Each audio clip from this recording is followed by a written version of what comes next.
Practice করতে হয় না, শুধু কাছের মানুষদের সাথে অভিনয় করতে হলো, যারা আমাদের রক্ত বন্ডিং আত্মীয় স্বজন পাড়া প্রতিবেশী, যাদের সাথে আমাদের প্রতিনিয়ত দেখা হয়, কথা হয়, কাজ হয়, কর্ম হয়, ইত্যাদি ইত্যাদি। শুধু তাদের সাথে অভিনয় করতে প্র্যাকটিস লাগে না, ন্যাচারালি হয়ে যায়। সবাই সবার জায়গা থেকে পারফেক্ট অভিনেতা। কিন্তু এই ক্যামেরার সামনে আশ্চর্য বিষয় কথা বলতে হলে প্র্যাকটিস লাগে, শেখা লাগে, পোশাক আশাকও লাগে না, তবে পোশাকও লাগে, পিছনে ব্যাকগ্রাউন্ড লাগে, এডিটিং করা লাগে। আজব তো। তো আজব না বিষয়টা, বলেন? দেখতে পাচ্ছি না, তার সাথে কথা বলতে গেলে আমার অভিনয় লাগবে, এত কিছু লাগবে, কিন্তু প্রতিদিন যাদের সাথে দেখা হয় তার সাথে অভিনয় করি আমরা, কত সুন্দর পারফেক্ট। মাই গড! প্রতিটা দিন মানুষ আশা করে মানুষ আজকে সুস্থ মানসিকতায় ফিরে আসবে, কিন্তু আসে না। পাগলামি পাগলামি করবেই, নোংরামি করলে তো নোংরামি শিখবে।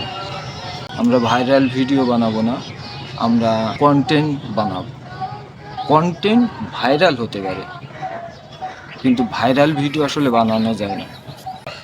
লক্ষ টাকা দিয়ে ছাগল কিনে ভাইরাল হয়েছে, সে ভাইরাল ভালো বলেন? আর একটা ভাইরাল হয়েছে ডাস্টবিনের সামনে হাজব্যান্ড ওয়াইফ একে অপরকে খাওয়াই দিচ্ছিল, সেটাও ভাইরাল হয়েছে। দুটো দুই রকম ভাইরাল। চলুন শিখি।